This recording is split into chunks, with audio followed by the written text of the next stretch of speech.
Hi y'all, welcome and welcome back to this video, an introduction to the ethics of care.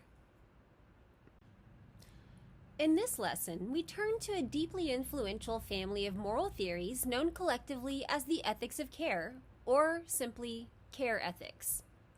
While often associated with feminist philosophy, care ethics has developed into a broad and distinct moral framework that centers human relationships, emotional understanding, and the practices of caregiving. Rather than beginning with abstract principles, rules, or theories of rational autonomy, care ethics begins with the reality of human interdependence.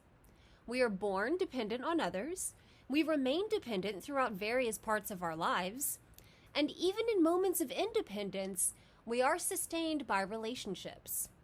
According to the Internet Encyclopedia of Philosophy, care ethics holds that there is moral significance in the fundamental elements of relationships and dependencies in human life.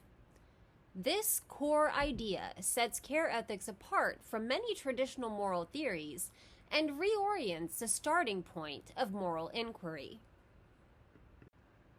Traditional Western moral philosophy has often privileged ideals such as impartiality, autonomy, reason, and universal principles, concepts historically associated with masculine-coded public life.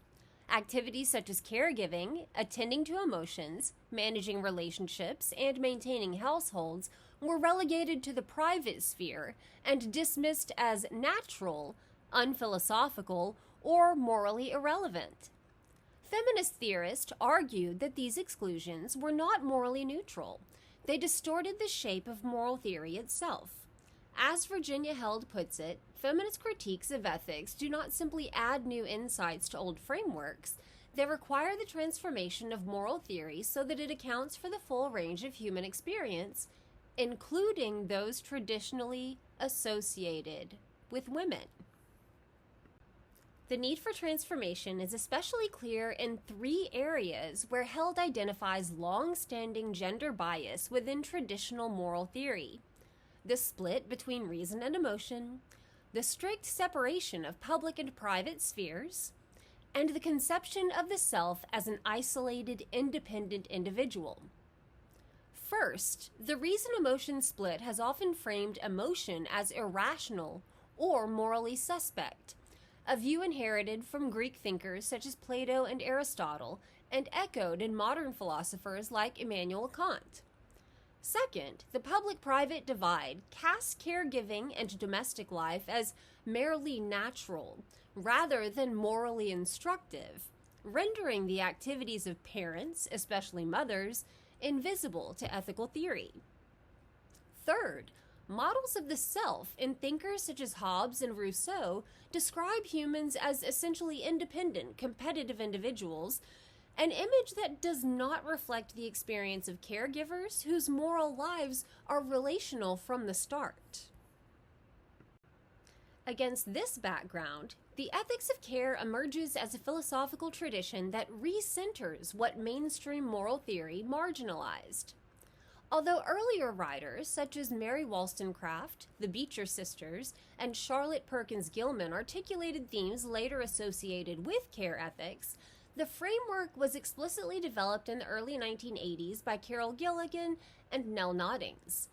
Their work served as a catalyst for the philosophical development that followed. Carol Gilligan's contribution originated in her critique of Lawrence Kohlberg's influential model of moral development. Kohlberg's study concluded that higher stages of moral maturity were defined by universal, impartial moral principles, and he found that girls and women scored lower than boys and men on this scale. Gilligan argued that Kohlberg's model was biased because it measured moral development according to a typically male voice of justice, which emphasizes rights, rules, and abstraction. Her research revealed another moral voice, a voice of care that focuses on relationships, responsiveness, and contextual understanding. Gilligan insisted that this voice was not inferior, but represented an equally legitimate form of moral reasoning. Though often misunderstood as linking care ethics directly to gender, Gilligan emphasized that both men and women use both voices, and that the difference is one of moral orientation, not biological essence. Around the same time, Nell Noddings developed the most influential early philosophical statement of care ethics. Noddings located the foundation of morality in concrete caring encounters between the one caring and the one cared for, grounded in attentive engrossment and responsive motivation. In Noddings' view, moral life emerges from the relational practices of caring long before we ever articulate moral rules. Caring is not simply an emotion, it's a practiced moral skill requiring responsiveness, attention, and commitment. For Noddings, these relational dynamics, not abstract duties, are the root of ethical obligation. Subsequent thinkers expanded care ethics into a broader social and political philosophy. Virginia Held argued that care ethics challenges traditional theories at the deepest levels, calling for a reconception of moral selves, moral knowledge, and moral relationships.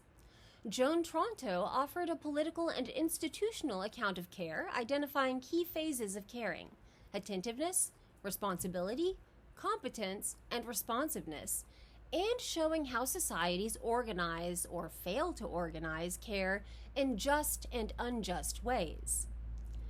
Eva Feder-Kittay highlighted the issues of dependency and disability, arguing that societies must recognize the moral centrality of dependency work and support caregivers, rather than treating them as invisible or economically expendable. Across these thinkers, several themes define the ethics of care. Care ethics treats relationships as morally foundational rather than incidental. It understands the self as relational, socially embedded, and dependent rather than autonomous and self-sufficient. It recognizes emotions such as empathy, compassion, and concern as valuable sources of moral knowledge rather than obstacles to reasoning. It emphasizes context and the particularities of lived situations rather than universal rules applied everywhere in the same way. Care ethics also challenges the moral norms that have sustained gender inequality by devaluing caregiving labor and emotional work. At the same time, care ethics faces important challenges. One criticism is that it risks reinforcing gender stereotypes, such as the assumption that women are naturally suited to caregiving, unless it explicitly distinguishes between historically assigned gender roles and the moral value of care itself. Another challenge concerns the tension between partiality and impartiality.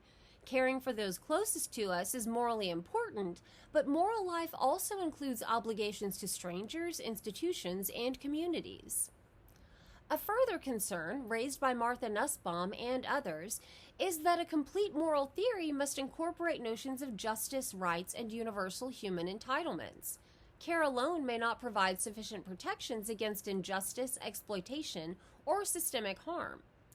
Still, care ethics increasingly argue that care and justice are not competitors, but complementary aspects of a fuller moral framework.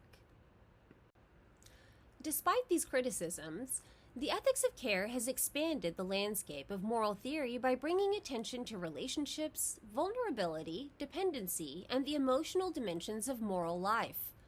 It asks us to consider how care is practiced, who bears its burdens, and how societies should be structured to honor and support the work of sustaining human beings. In this way, care ethics offers not just a moral theory, but a transformative lens for thinking about moral life as fundamentally relational.